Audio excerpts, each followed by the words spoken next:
Olá, bom dia, boa tarde, boa noite. Nós vamos continuar aqui o estudo da carta de Paulo aos Coríntios. Nós estamos na primeira carta, no capítulo 13, que é aquele capítulo belíssimo, né, que a gente começou na semana passada e que já foi musicado, né, e é muito famoso, né, quando Paulo diz assim: ainda que eu falasse a língua dos homens e a língua dos anjos, sem a caridade, nada seria, né? Aqui eu vou continuar usando a Bíblia de Jerusalém e não a Bíblia online, porque a Bíblia virtual online ela é uma tradução que usa a palavra amor. E a Bíblia de Jerusalém usa a palavra caridade. E aqui a gente está entendendo que, ainda nos dias de hoje, o amor é uma palavra polissêmica, digamos assim, né? Ou seja, com muitos sentidos, e muitos desses sentidos se afastam desse conceito aqui. Agora, a caridade é o amor fraternal em exercício. Então, é disso aqui que a gente está falando, né? A gente percebe que Paulo está nessa profundidade do relacionamento e, sobretudo, colocando essa caridade, né? Esse amor fraternal em ação, como o cume do nosso desenvolvimento espiritual e, de alguma forma, né, para nós que ainda somos muito pequenos, então essa caridade ela é o norte, né? Pensando assim no cume da montanha, ela é para lá que a gente deve ir. Então ele descreve o caminho para a gente, né? E aí, então, agora a gente vai entrar no versículo 3. Ainda que distribuísse todos os meus bens aos famintos, ainda que entregasse meu corpo às chamas, se não tivesse a caridade, isso não me adiantaria.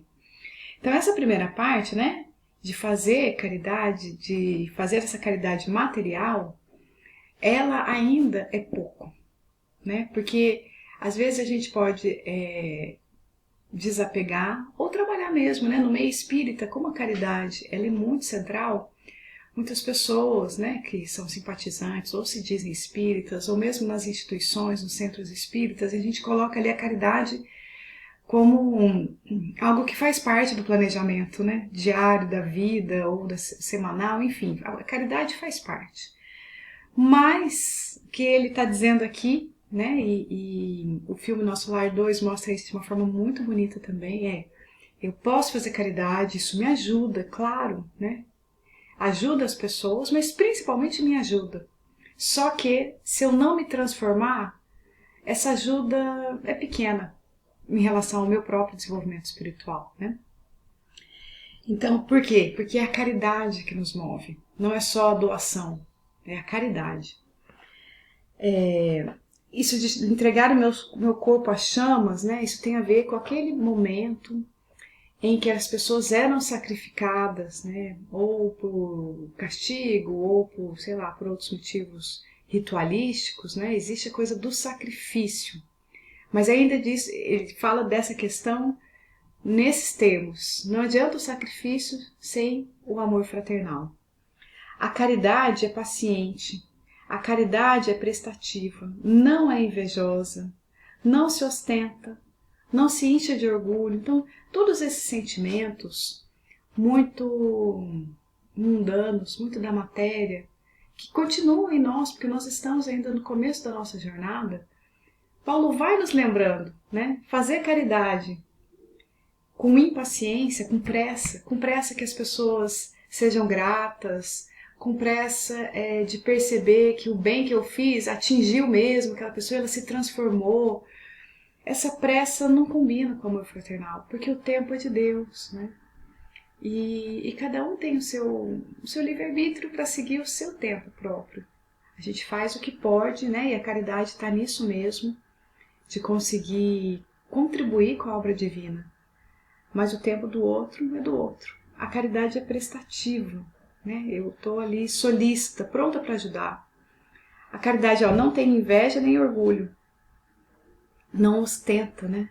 Então Jesus já mostrou esse caminho para a gente quando ele falou que a sua mão direita não saiba o que a mão esquerda deu, né?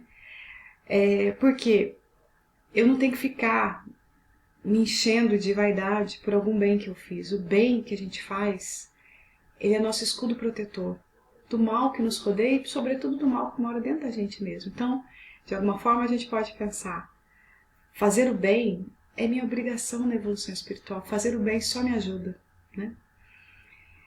Nada faz de inconveniente, não procura o seu próprio interesse, não se irrita, não guarda rancor. Então, esse é o amor fraternal.